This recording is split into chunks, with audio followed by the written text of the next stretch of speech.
ఏమనిపిస్తుంది ఎట్లా చేస్తున్నాడు మరి ఏం రేవంత్ రెడ్డి చేస్తున్నాడు పరిపాలన? సార్ మీకు తెలియదా? ఇక రోజు వింటున్నాం నీ లైవ్ రోజు చూస్తున్నాం, రోజు వింటున్నాం. అవునవును చూస్తురా చూస్తున్నాం. ఓకే ఎట్లా అనిపిస్తుంది మరి పరిపాలన ఎట్లా ఉంది? ఏమున్నా సార్ అంతా శూన్యం. ఎంత ఇప్పుడు మన కేసీఆర్ 10 ఏళ్ళు ముందరికి తెచ్చిండి తెలంగాణ రాష్ట్రానికి. 10 ఏళ్ళు వెనుకకు ఇప్పుడు ఒక్క 14 నెలల పరిపాలన 10 ఏళ్ళు వెనుకకు పోయి సార్. మరి ఎట్లా మరి ముందు పోవడం ఎట్లా రేపు? ముందుకు పోవడం అంటే ఇప్పుడు మనం మారవాలి దీన్ని. ఈ రేవంత్ రెడ్డిని మారవాలి అంతేనా? అంతే. మరి ఎట్లనే ఇప్పుడు ప్రజాస్వామ్యంలో ఆయన అధికారంలోకి వచ్చే ముఖ్యమంత్రి పీఠం మీద కూర్చునే మంచిగా చేస్తే 4 రోజులు ఉంటారు, లేకపోతే పోతారు.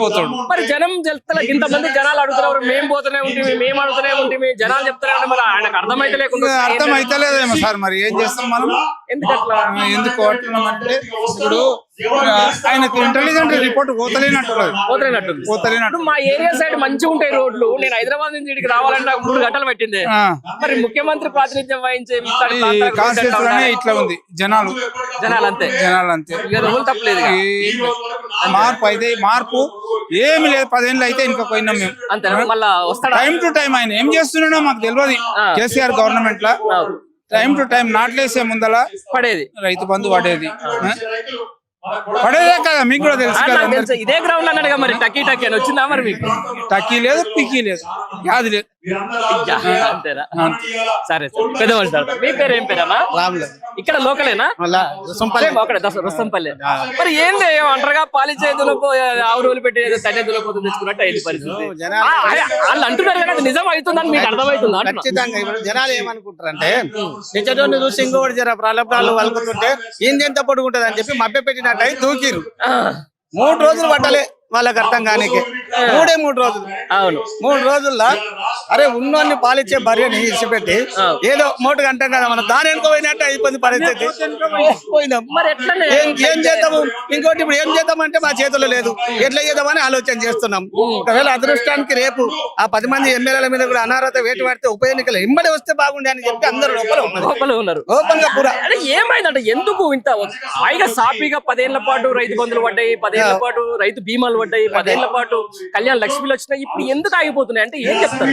అంటే ఒకటి చేసింది ఇది ఒక కుట్ర, ఒకటి చేసింది ఒకటి చేయదు. పుట్టిమో చెప్పరి ఉండాలి కదా, నడిపించే దమ్ము ఉండాలి కదా. రాజకీయ పరంగా మేధావులు ఒకడు మంచి ఒక్కనొక్కని ఆలోచన ఈ రోజుల్లో కంప్యూటర్ సిస్టమ్.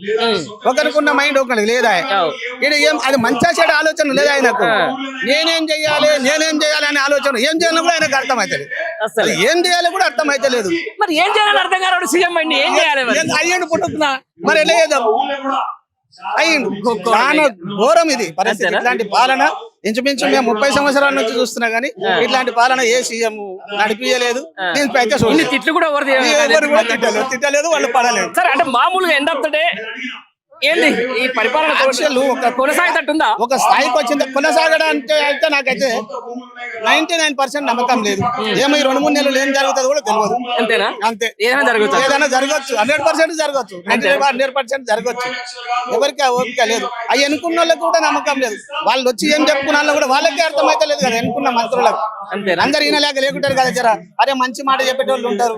ఈ రోజు పొద్దుగాల పొద్దుముకల మాట్లాడేటోళ్ళు ఎట్టుంటారు. ఏదో జరుపుకుంటే ఉంటారా?